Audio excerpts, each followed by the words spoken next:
नमस्कार मित्रों। आज चिंतन में भाग्यवाद का सिद्धांत। एक ही औषधि हर मर्ज पर हर व्यक्ति के लिए काम नहीं आ सकती। इसी प्रकार परिस्थितियों के अनुरूप अनेक सिद्धांतों का प्रयोग किया जाता है। विद्यार्थियों और वानप्रस्थों के लिए ब्रह्मचर्य धर्म है, किंतु विवाहितों के संतानोत्पादन के लिए काम सेवन भी धर्म बन जाता है।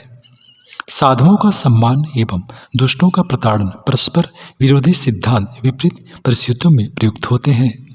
भाग्यवाद का सिद्धांत भी एक ऐसा ही प्रयोग है जो केवल तब काम में लाया जाता है जब मनुष्य के पुरुषार्थ करने पर भी अभीष्ट सफलता न मिले।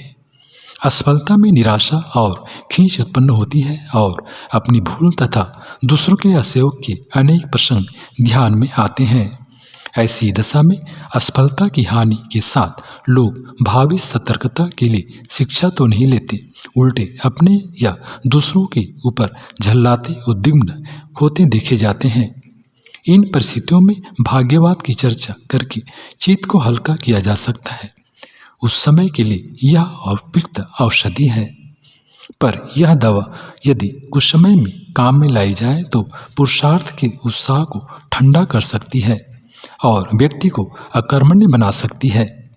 अपने देश में ऐसा ही कुछ बहुत दिनों से होता चला आ रहा है और हम अपने कर्तव्यों के प्रति निर्जीव, नपुंसक, अन्वयस्क और निराशाग्रस्त होते चले जा रहे हैं। जो भाग्य में लिखा है सो होगा, हो तो तबियता टलेगी, जितना मिलना है उतना ही मिलेगा, कर्म रेख मिटती थोड़ी ही है, जब अच्छे दिन आएंगे तभी सफलता मिलेगी जैसी मान्यता है यदि मजबूती से मन में जड़ जमा ले तो किसी भी मनुष्य को अकर्मण्य और निराशावादी बना देंगी। वह यही सोचता रहेगा कि जब अच्छा समय आएगा तब सब कुछ अपने आप ठीक हो जाएगा। यदि अपने भाग्य में नहीं है तो मेहनत करने पर भी क्यों मिलेगा। ऐसे भाग्यवादी व्यक्ति न अपने पुरुषार्थ पर विश्वास करते हैं और न पूरे उत्साह से किसी काम में लगते हैं। फलस्वरूप उन्हें कोई महत्वपूर्ण सफलता भी नहीं मिलती।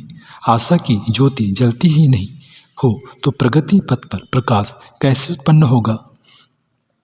यह विचारधारा भारतीय दर्शन के सर्वथा विपरीत है। अपने यहाँ सदा पुरुषार्थ, कर्म, प्रयत्न और संघर्ष को मानव जीवन की अनिवार्य आवश्यकता के रूप में प्रतिपादित किया जाता है। अपना सारा अध्यात्म, इतिहास और दर्शन इसी प्रतिपादन से भरा पड़ा है। फिर यह भाग्यवादी विकृत विचारधारा कहाँ से चली आ पड़ी। इसकी खोज करने पर स्पष्ट हो जाता है कि सामंतवादी शोषकों ने अपने अत्याचारों से पीड़ित जनता को किसी प्रकार शांत संतुष्ट करने के लिए यह मनोवैज्ञानिक नशे की गोली विनिर्मित की। उनके इशारे पर साधु पंडित भी इसी तरह के किस्से कहानी गढ़कर पीड़ितों के रोष प्रतिरोध को शांत समन करने में लगे रहे। निस्संस विदेशी शासन के द्वारा उत्पीड़ित जनता बहुत शुद्ध और आवेशग्रस्त थी। आए दिन कत्लेआम, मंदिरों को गिराया जाना, सयानी लड़कियों को जबरदस्ती ले जाना, बालात धर्म परिवर्तन करना जैसी घटनाएं किसका खून न खौला देगी। कौन प्रतिरोध के लिए तैयार न होगा। पर आश्चर्य इस बात का है कि मुट्ठी भर अत्याचारियों के विरुद्ध समुद्र जितनी विस्तृत और परम तेजस्वी भारतीय जनता प्रतिरोध की दृष्टि से कुछ भी न कर सकी और वे दुष्ट उत्पीड़न लंबी अवधि तक यथावत चलते रहे। इस नपुंसकता के पीछे हमारी भाग्यवादी दार्शनिक भ्रष्टता का ही प्रमुख हाथ रहा, जिसने क्षोभ, रोष, प्रतिरोध एवं संघर्ष की शौर्य प्रकृति को चकनाचूर करके फेंक दिया। कत्लेआम हुए और हमें कहा गया जिनको जिस प्रकार जिस दिन जिसके हाथों मरना है वह उसी दिन तरह मरेंगे। इस विधान को कोई मिट नहीं सकता। उनका प्रारब्ध ऐसा ही था जिसके कारण उन्हें मरना पड़ा। मानने वाले तो निमित्त मात्र थे, उन पर रोष करने से क्या लाभ। लड़कियों को घरों से उठा कर ले गए तो कहा गया जिस लड़की का अन्न वहाँ बंधा है, जिसके साथ उसका जोरी संयोग लिखा बंधा है, जहाँ दुख सुख उसे भोगना है वही तो रहेगी। इस विधि विधान के प्रतिकूल रोष करने से क्या बनेगा। मुट्ठी भर विदेशी रोमांचकारी लूट खसोट और निश्चिंत उत्पीड़न करते रहे और हमें कहा गया भगवान की इच्छा के बिना पत्ता भी नहीं हिलता। फिर यह अप्रिय घटने लगने वाली घटनाएं भी उन्हीं की इच्छा से हो रही है। उनका पुण्य फल रहा होगा और हमारा पाप उदय हो रहा होगा। इसी से भगवान का यह विधान चल रहा है। इसे सहन कर लेना और चुप बैठे रहना ही उचित है। इन धारणाओं ने हमें नपुंसक बना दिया और 1000 वर्षों तक हम मुट्ठी भर विदेशी शासकों के पैरों तले बेतरह कुचले जाते रहे। इतना ही नहीं, हमारा व्यक्तिगत पौरुष, उल्लास, उत्साह एवं पराक्रम भी सो गया। जब ग्रह दशा, भाग्य चक्र, हस्तरेखा ही अनुकूल न हो, तब प्रयत्न करने का झंझट भी क्यों उठाया जाए। जब समय बदलेगा तब भाग्य लक्ष्मी का उदय होने से घर बैठे सम्मान बरस पड़ेगा। इस मान्यता के रहते कठिन कष्ट साध्य पराक्रम करने का महत्व क्या रहा। ऐसी दशा में कोई कुछ सुधारात्मक बड़ा काम किस आधार पर आरंभ करें। किसी बड़े परिवर्तन के लिए कोई किस लिए साहस श्रद्धा करे। शोषक और दुष्ट दुराचारी द्वारा उत्पीड़ित शोषित लोगों को इसी आधार पर ठंडा करते रहे। तुम्हारे भाग्य में कुछ ऐसा ही लिखा था जिसके कारण दुख दर्द सहन करने पड़ रहे हैं। हम तो निमित्त मात्र हैं, असली कारण तो तुम्हारा भाग्य है। गाय कटती रहे तो वह बधिकों हो किस मुँह से कह सकते हैं कि तुम्हारा कृत्य अनुचित है। भाग्य और भगवान की इच्छा ही सब एकमात्र कारण है। तब उस कुकृत्य को रोकने की, विरोध करने की बात सोचना ही बेकार है। हर पाप और अपराध का कारण करने वाला अपने पक्ष में यही दलील देकर अपने को निर्दोष सिद्ध कर सकता है। फिर उस बेचारों को क्यों कोई रोके। संसार के दीन दुखी, पीड़ित, अपंग जब भगवान की इच्छा से ही इस स्थिति में पड़े हैं, विधि का विधान भोग रहे हैं, तो उनकी सेवा सहायता करना व्यर्थ है।